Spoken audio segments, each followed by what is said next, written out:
Welcome to the Equipcast for the Archdiocese of Omaha. Designed to help leaders to transform their cultures, to embody the pastoral vision, to be one church, encountering Jesus, equipping disciples, and living mercy. All right, everybody, welcome to the Equipcast. My name is Jim Jansen, and I am your host, and I am so excited to introduce you, We have two guests here on the podcast today.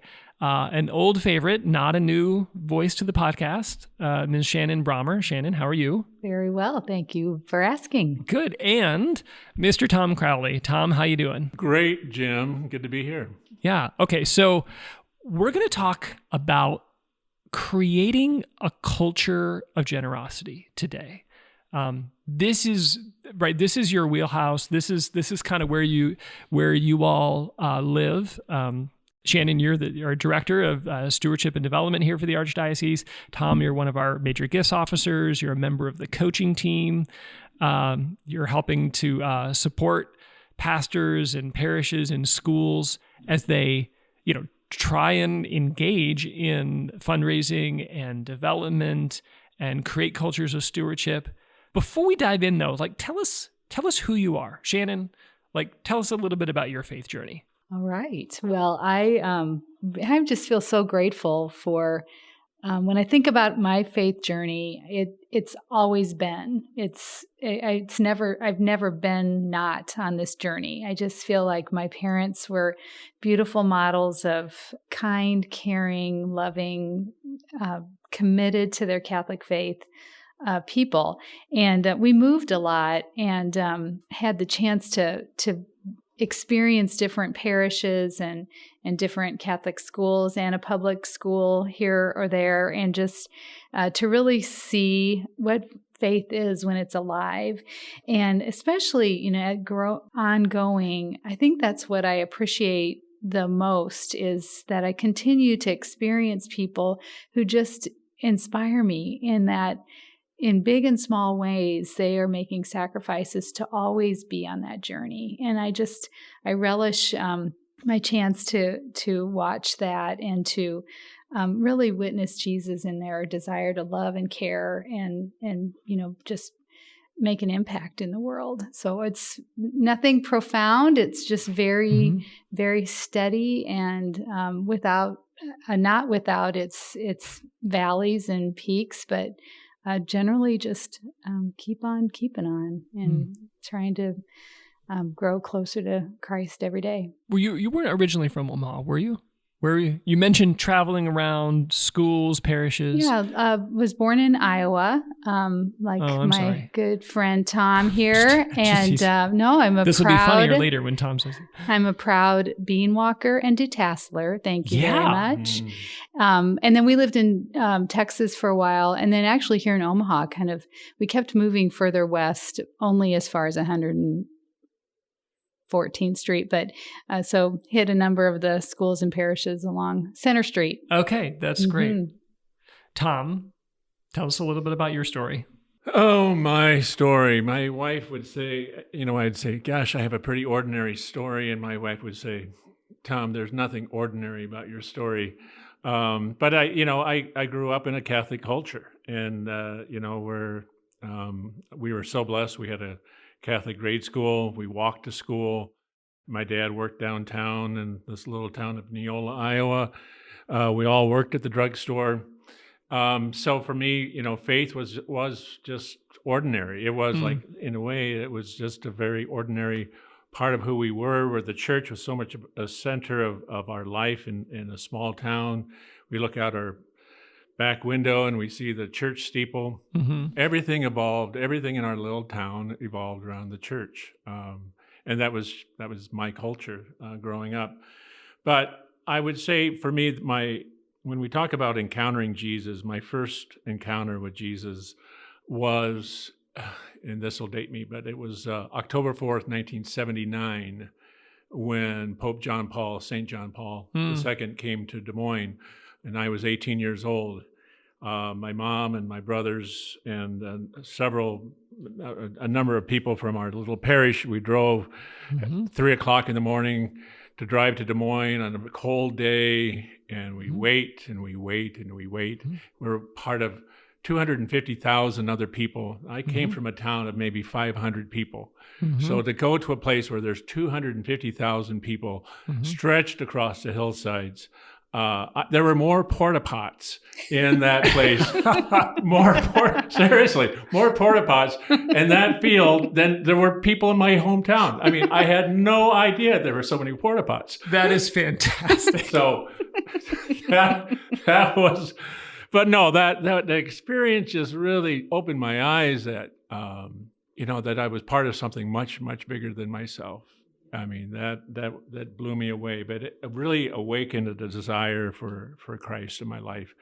And so when I left and I went back to school, I was a freshman at Creighton University, and I couldn't get enough theology. I couldn't get enough spirituality. I couldn't get enough a desire to go to Mass every day. And anyway, so that was very formative for me. But going on, there's been a lot of years since 1979 and 42 years. And there have been many turning points in those years, many times where I felt very close to God, and many other times where I felt very, very far away. And all I would say is that, there's a lot of would haves and should haves, but I wish that I would have surrendered sooner than later. But I do know that, this is a turning point. It's a part of our journey, is that God finds us in our brokenness. Yeah. And that's where he found me. He found me in my brokenness and some shame and some real struggles in my life. And so that turning point, helped me to find some acceptance and surrender and the ability to turn it over to God. But with that too, I want to say my wife was very much a part of that journey, and I continue to be amazed at the way that I encounter Christ, in the work that I do, in the ministry that Shannan and I get to share every day, because it is a ministry, and we're grateful for that.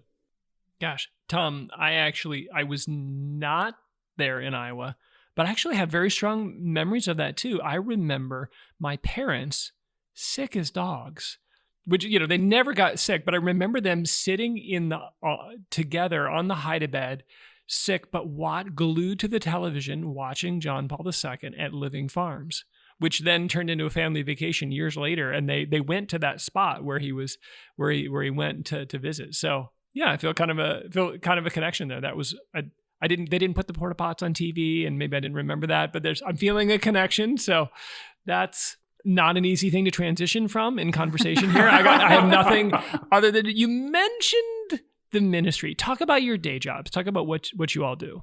Well, I've been with the Stewardship and Development Office for almost 10 years, and which is hard to believe. And, our work is really about just a couple of things. I mean, we are about ensuring that the Archbishop has what he needs in order to fulfill his vision and goals for the Archdiocese. And a lot of that revolves around financial resources, but also around leadership and, lay involvement.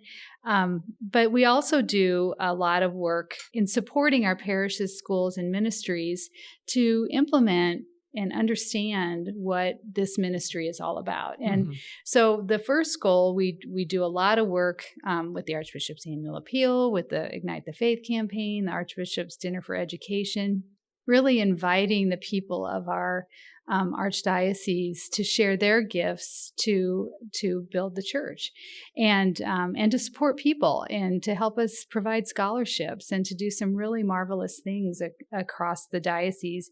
But then the second part, where we're working with those who are involved in stewardship and development, whether professionals or volunteers.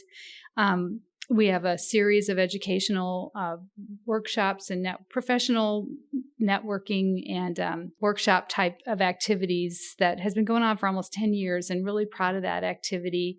So it's really, I just was on a call with TJ Ernst and Katie Bekeet from Duchenne and St. Vincent de Paul, and they were talking about how this group is a community, and we really know each other and support each other. And I'm really proud that the Stewardship and Development Office of the Archdiocese has helped be a part of that. But other ways too, we do one-on-one support with parishes to help them implement best practices and to just understand and connect with each other, to see how it is lived in other parishes or schools. And then other things like Tony Lamar in our office is really hands-on with parishes to help them with their legacy planning, and Tim Bogat's on with the foundation helping parishes build their endowments. And so just a lot of really great opportunities to create environments, to create opportunities for people to share their gifts, and for the people of in our parishes and schools to grow and do the same. Nice. So let's talk a little bit about, let's kind of just set the table here. As we get started, we want to talk about, okay, a vision for generosity and stewardship, because I love the way the two of you talk about this. I mean, you see it as a vision, that there's a real mission and ministry in this. As we get started, though, kind of like just distinguish, if you would, between some terms, right? Like generosity, stewardship, development, fundraising. There's a number of things that sometimes get conflated in people's minds. If you would, just kind of like define some terms for us so we can zero in on our conversation today. Sure, Jim.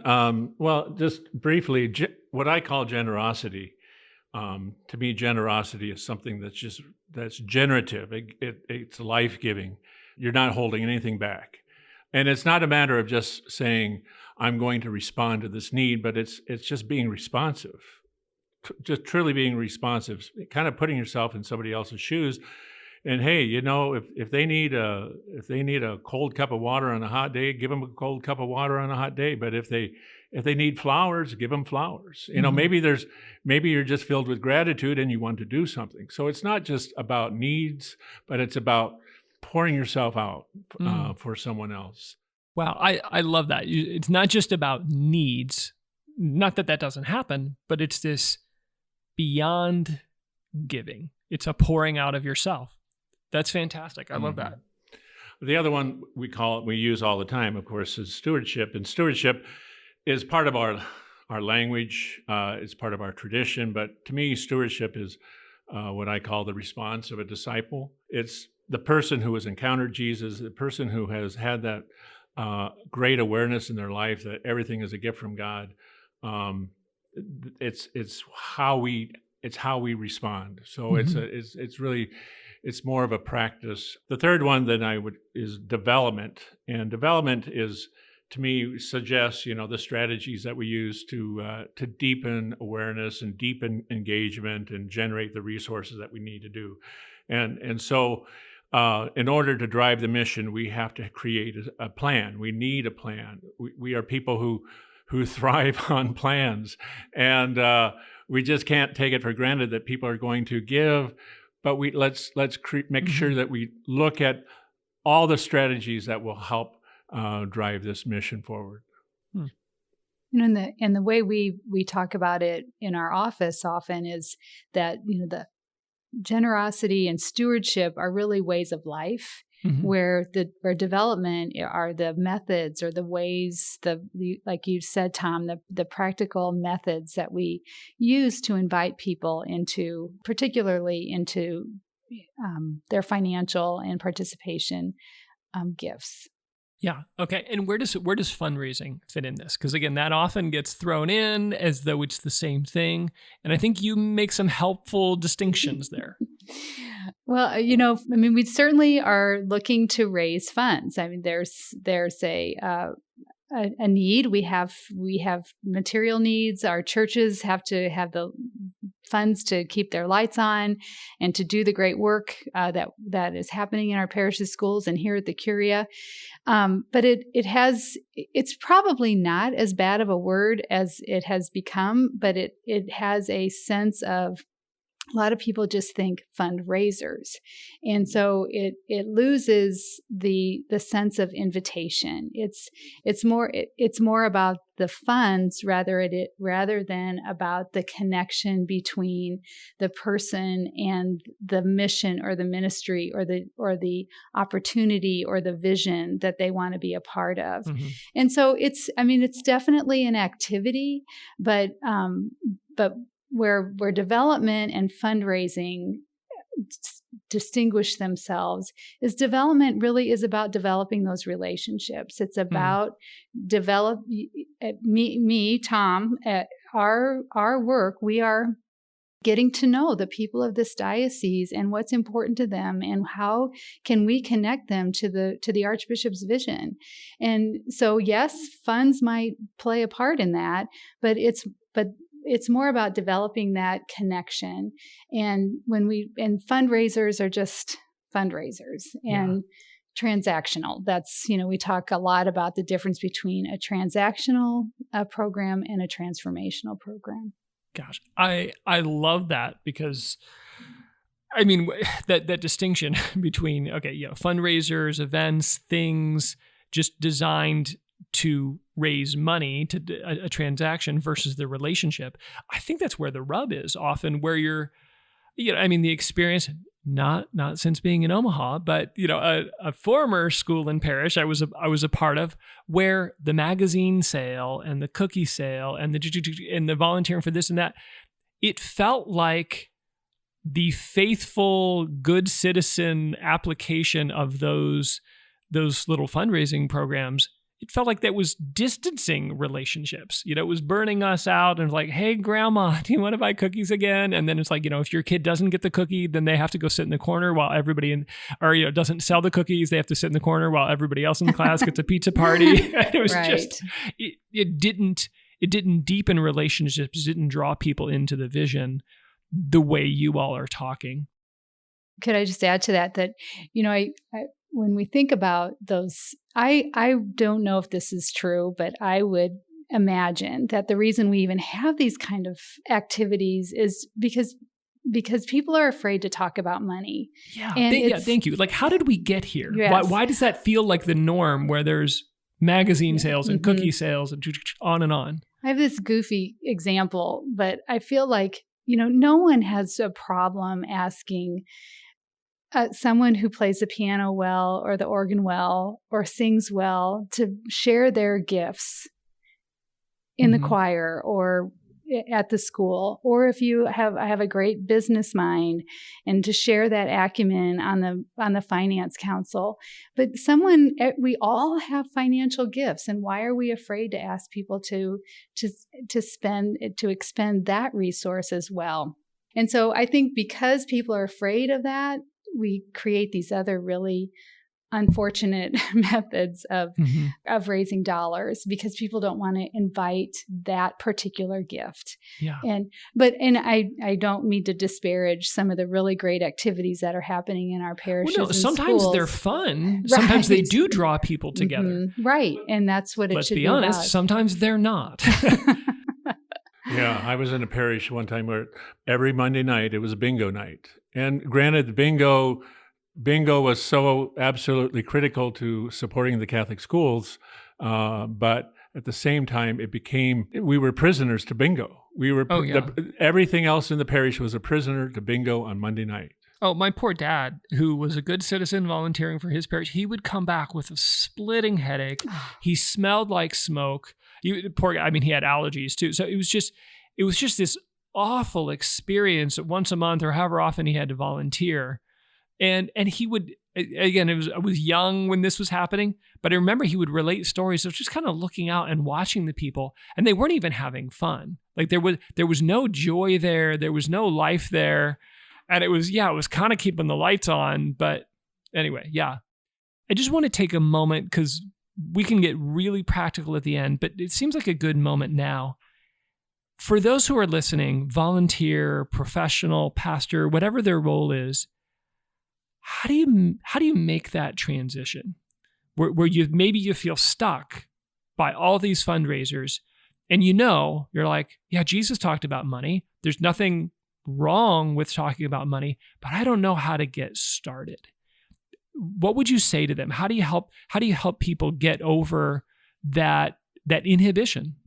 The important thing, I think, is to constantly try to bring it back into the mission of the parish, bring it back into the mission, keeping it central. As disciples, we are invited to recognize that everything is a gift from God.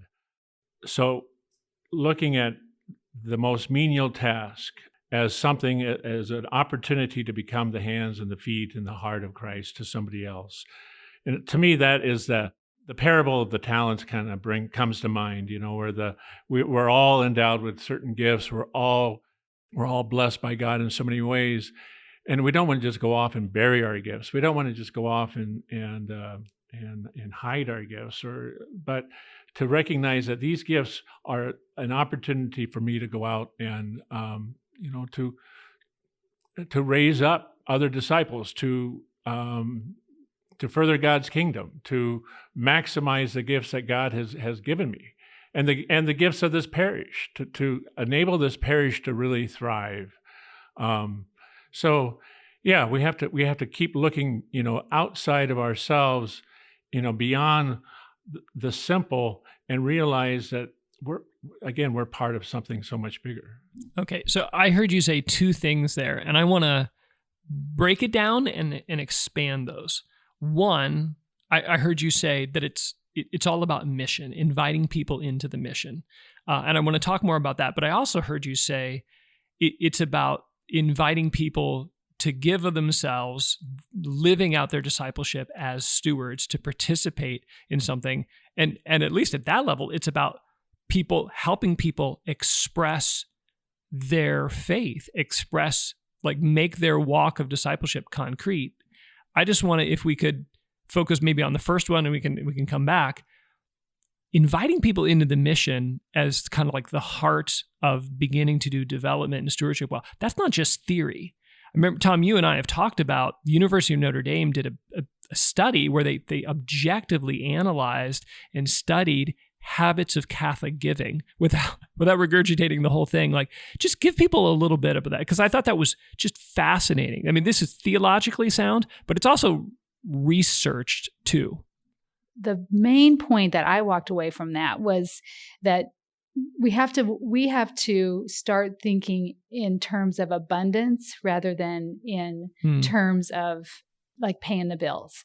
So that money has become, as I kind of said earlier, has become this kind of dirty word. And so if we can start just seeing that it is a gift from God, and that we are invited to share those gifts, and that if our leaders can not hide behind anything and develop attitudes of gratitude and of just larger, just sense of vision and abundance. So inviting them into the mission and vision means that instead of like getting up in front of your parish and saying, we can't make payroll this week, let's get ourselves around a vision for who we want to be, and let's invite people into what that's going to look like. Yeah. And then people can invite people to respond to that. And we've seen pastors, you just see the courage it takes to move from, and, they don't want to get up and say, here are the facts, but here are the facts, but here's where we're going to go, and join me. And the studies showed that objectively, right? That counterintuitively, communities that spoke about money and finances more often did better than those who didn't. And those who made invitations around a mission and a vision did far, far better than those who said, well, payroll's coming up, or, well, everybody sees the huge hole in the parking lot. That calling people to a mission and a vision was unbelievably more fruitful in engaging people financially, and increasingly so as you went down through the generations. I mean, I think, we could talk about, this could be a whole episode, but I think a number of those who are in the stewardship and development arena kind of recognize the generosity of the baby boomers, their stalwartness in faith, as they pass their wealth to the next generation, there's some apprehension about how giving patterns will change when a younger generation, and that could be a whole podcast, but one of the secrets is talk about mission, because young people love it if you have a mission. I mean, they choose what kind of shoes they're going to buy and what kind of soda they're going to buy if a company can somehow convince them that this is the ethical tennis shoe to wear. Anyway, I just kind of went on a tangent. It's a good tangent, though.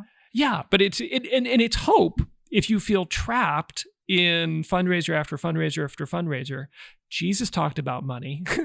You have permission, and as you're trying to figure out how, you don't need to be afraid to bring it up. Just talk about it in the context of the mission and vision of this community.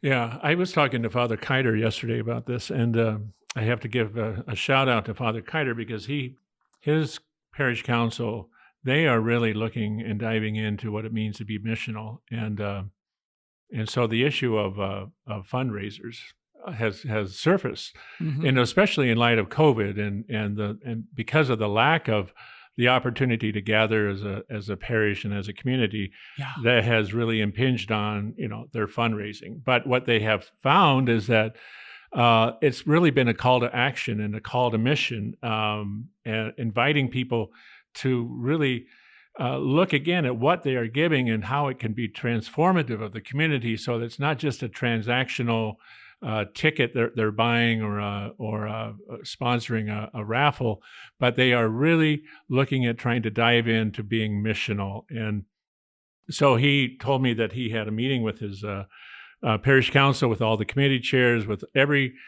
chairperson of every fundraiser that they have in all. I'm curious how many parish. people that was. Was it over 100? I imagine. I'm just teasing, but it sounds like a large group. But to have the conversation, that's the key. To have the conversation about what does the future look like for us? What would the future look like for us without these kind of fundraisers? Yes, let's have fun, but let's not make this event the end-all, be-all, exhaust all resources event. Exhaust all volunteers. Yeah. Yeah. So I think it's an awesome step. Activities like that really should be, back to what you were asking, Jim, they should be about celebrating that mission and celebrating that vision and coming together to rally around that, to get to know one another, to build community. And we might have the bad rap of being the ones who always want to pull the rug out of people's fun, but that's not it at all. I mean, it really is just, if you're going to gather people, don't make it hard, and don't make all your volunteers utterly exhausted by the time they get to the event. And so anyway, I've seen this done well. I mean, I'm in parts of nights where it's not auction after item after auction item after auction item, where everybody's there and they're happy and they're joyful, and they walk away with real conviction, because the night's all about stories, and they walk away with real conviction that, man, this is our number one, number two charity, because they've heard again the stories of the impact that this community or this ministry is offering, and gosh, it's beautiful, it's life-giving, and sadly, that's not always our experience. A quick break to tell you about our mentorship program. Do you desire to deepen your personal relationship with Jesus? Do you desire to help others to know and love Him? The mentorship program will equip you in your call to share the good news of Jesus. To learn more about the mentorship program and to apply today, visit archomaha.org/mentorship. Bless those people who have worked so hard to do what they've done. And again, not to disparage, but to celebrate what was accomplished. But I think moving forward, and like you said, Tom, in this world of COVID, it gives us a chance to really rethink. Right. And it's an opportunity. So let's say if a parish or if a volunteer is listening, is like, but I am the event coordinator. You're saying, well, first off, we're forced to re-examine because of COVID. But maybe a baby step is to say, okay, if we can't gather and we can't do it the way we always did, how do we begin to tell stories? How do we begin to gather people together around the mission and vision? And there actually is some opportunity to do that, even if, even if numbers and distances are limited. If someone's sold, like, okay, I know I need to cultivate generosity. This is if you're a pastor or if you're somehow, connected to a church and a ministry, and I have a desire to see the spiritual maturity of my people grow. So I know I need to cultivate this generosity, this stewardship living in them. How do you get started? Like, what do you do to cultivate generosity? What I would recommend to any parish looking to really dive into a culture of generosity is, first of all, would be making sure that you're forming and informing your leadership team. I can't say that enough. I mean, the pastor and his parish council or his leadership team or his development team, his parish staff, they all need to be on the same page. And so we need to form ourselves. We need to be informed. We need to educate ourselves about the culture of generosity. And the key thing here is that we're not just handing them another book, manual to say, here's a program, go and do. Jesus didn't say, go and do this program. He said, go and make disciples. And so, but that process involves conversion. I was on a retreat last weekend with a Zoom retreat with Father Andy Alexander, and he has a wonderful line. He said, conversion does not happen because I made promises. Conversion happens because I fell in love. So conversion and that's the heart of the document, the Stewardship and Disciples Response. That's the heart of it. It's about, let's wrestle with the discontent. Let's recognize the reality, but let's also look at the why and the purpose and what we desire. I think that whole idea of conversion begins to open ourselves up to see that everything that we do involves, when it comes to cultivation of generosity, is that to help people be generous, let's first recognize how much God has done for us and where God is leading me. Yeah.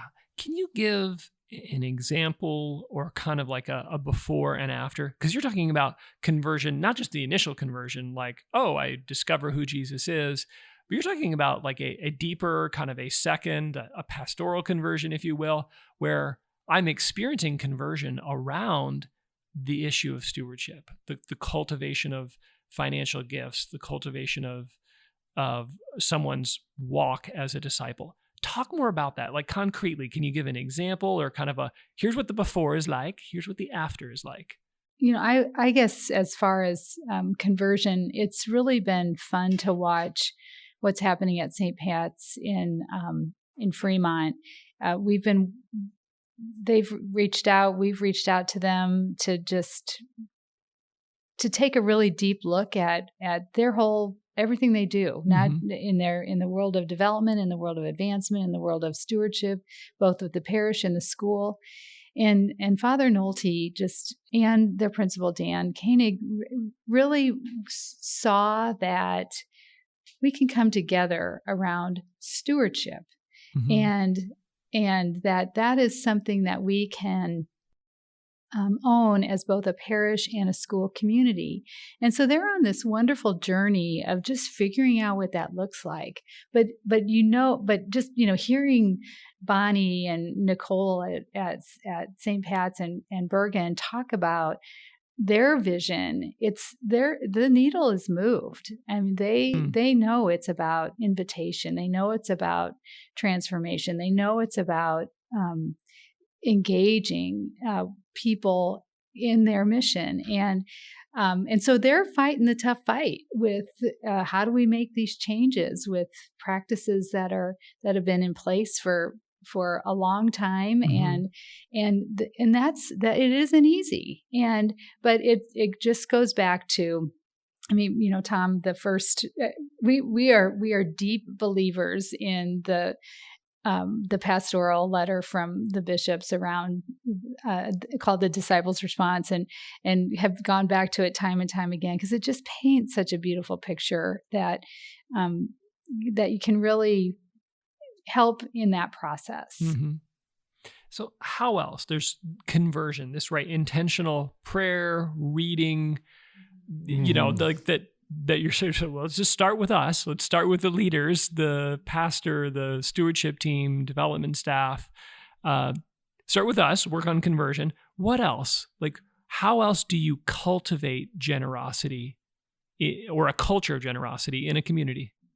Well, back to what I said about Father Andy Alexander with that, conversion happens because I fell in love. I do really feel that a culture of generosity will thrive in any parish that really puts forth the effort in evangelization. If we provide our parishioners with opportunities to fall in love and stay in love with God, that will produce change in people's lives. We talk about Alpha and other programs like that of evangelization that are considered conversion engines, and that it heats up the parish. It provides that heat. It provides that stimulus for people to begin to say, "What is God calling me to?" And it changes their awareness of everything then as a gift from God. In a way, it allows them to. There's an expression, allows them to wear the garments of life lightly, and Tom, I love that. I had I won't relate to protect the innocent. I won't relate to, but I had a conversation with a staff member at a parish that was working hard. They were doing a capital campaign, but they were stuck and they were way short of what they were hoping for. And you mentioned earlier, right, the document from the U.S. bishops, Stewardship, a Disciples' Response. And for some reason, I had just been reading that and just had that. I think it was a conversation. It was back in front of my mind. And I just quickly quipped, well, if stewardship is a disciples' response and the stewardship thing isn't working, maybe you should try making more disciples. And that was maybe a little snarky on my part, but it completely resonated. And I think they actually did almost exactly what you recommended, Tom. They went back and said, wait a minute, stewardship is an overflow of the life of discipleship. What are we doing to cultivate disciples, to make disciples in our parish and to help them grow and mature so the stewardship comes naturally? Mm-hmm. I think for many parishes and for many years, we thought our Catholic schools would be that driver. But I mean, yes, Catholic schools certainly help drive people into discipleship and help people to fall in love with God. But we can't totally focus on Catholic schools. We have to look beyond that. We have to help people to fall in love. And there are a lot of people who are not in Catholic schools. We have to provide opportunities for them to fall in love. Well, and it's an adult choosing to give from your financial resources. I mean, again, you can teach children this. And, I try as a parent, and I know many of our schools and religious ed programs try and do, but giving, living as a steward really is an adult. It's an adult expression of faith. Not to say that we can't grow it and nurture it in the lives of our young people, but this is adults have to be formed and invited and asked into this way of living as a disciple. So what else? How do you cultivate a culture of generosity? So, we talk about stewardship committees, and I think it's such an important concept for parishes to really consider. Again, putting that structure and intentionality around the creation of a culture of generosity. And so these committees, I know we've seen committees where, they've worked so darn hard, but they just can't gain ground, in large part because they're not quite received by the leadership. They're not part of the vision and mission. They end up being relegated to the fundraising team rather than the team that's helping to create the culture of stewardship or the culture of generosity. But what they can, and we have lots of again, the Disciples Response and some of the great work that's happened in Wichita and St. Louis, who have some really good models of what a stewardship committee can look like and how it can make a difference in creating that, and then creating those methods. Like how are you welcoming new parishioners? What's it like when someone walks into your parish? Are they welcomed? Is it a warm and inviting experience? Is what we're doing with worship in inspiring generosity? Are we, again, back to the formation? So I think to your point, a stewardship committee can, if it's part of the leadership team, if it's part of the soul of a parish, it can really create the rhythm, the methods, the plans for the practical of creating that culture. Yeah, Shannan, I love that because right, you're speaking my love language. You're basically talking about evangelization. For sure. that this is part of the whole package of welcoming and inspiring and drawing people to Jesus. And you even said with worship, it is not by accident. It's not just an act of convenience that we choose to take an offering during the liturgy of the Mass, during the liturgy of the Eucharist. That it's like that's not accidental. It's like, well, it's just convenient. Since everybody's here, let's pass a basket. It's an act of worship, but often we relegate it to a transaction, and we don't teach people how to make it worship. Mm-hmm. Maybe as we kind of close here, I want to give you guys a chance to just speak from the heart, talk about your passion and your conviction on this. How do we begin to pull together some of the best practices, the desires to create a real culture to form people into disciples, and let this stewardship be a real overflow of their life? How do you all how do you pull those things together into a culture? Great question, Jim. It all comes down to, I think, again, our credibility. And, Pope Francis talked about our credibility is going to be seen in how merciful and compassionate we are. We need to look beyond ourselves. And parishes, if they really want to create a culture of generosity, they are going to immediately recognize that this is not a country club. This is not about what's in it for me.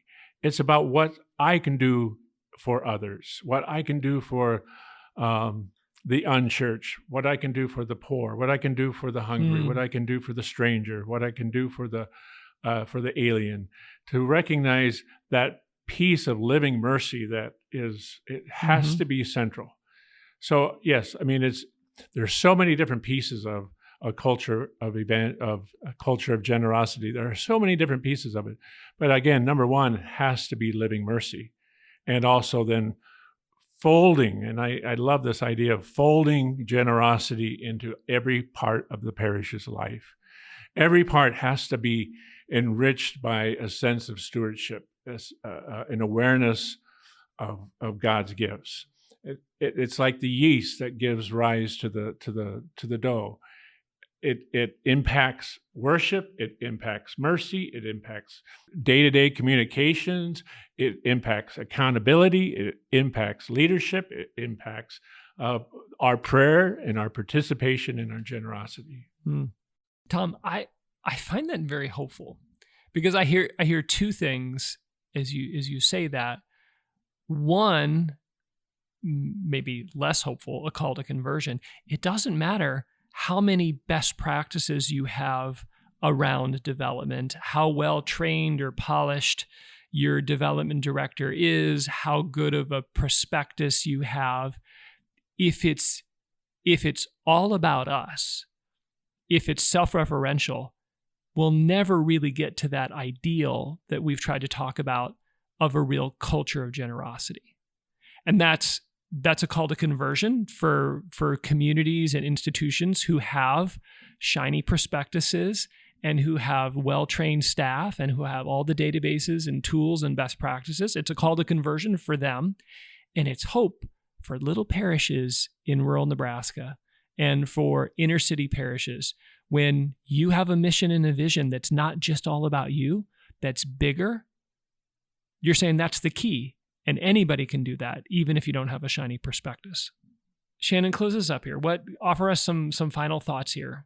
Just to piggyback on that, I love that when Archbishop Lucas, he just so often says that his hope with all of this work that we're doing, on missional communities, on unity for all of us, but what he continues to come back to is he wants, if people hear the word Catholic, that they think mercy. And I really just echo what Tom says. I mean, it's just that we can do all of this to ensure that our parishes are in sound body. But if we're not taking it, if we're not impacting our neighbors, then we're not doing as Jesus did. And so I'm so grateful for my time to really come to better understand the depth and the beauty of stewardship as a way of life. And that Tom, as you said about what generosity is, and that it's generative, it builds, it grows, it completely, it's transformative, and it's going to be exponential because it's going to inspire others, especially if it comes from that heart of gratitude and love. Wow, fantastic.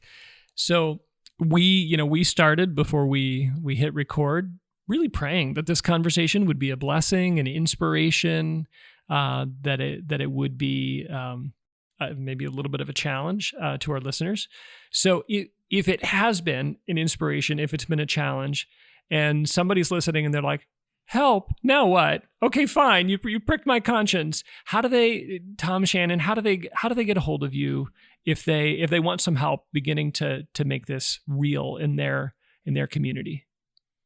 Yeah, call our office, reach out to us. I mean, we'd be happy to start the conversation and just to hear where you are and to help connect you with the great work that's happening across the diocese, because we have, many examples of good things. And I have to because I did not say, a huge thank you to every single person in this diocese who is making an impact by whatever gift they are sharing, and the people who are working in our parishes and schools, and just keeping at it and doing it from the heart. And so it's a real ministry. It's a real service. It is. So yeah, we'd be happy to receive those phone calls. Okay. So we will put the contact information for Shannan and Tom in the show notes. If you want to find the show notes, you can find the show notes at equip.archomaha.org. We'll link there that Notre Dame study. If you're really a nerd and you want to do the whole thing, that's great. But the summary is actually where a lot of the gold is. So we'll link to the Notre Dame study. We'll link to Stewardship, A Disciple's Response, maybe a couple of other goodies on there. And then you can reach out and connect to Tom and Shannan.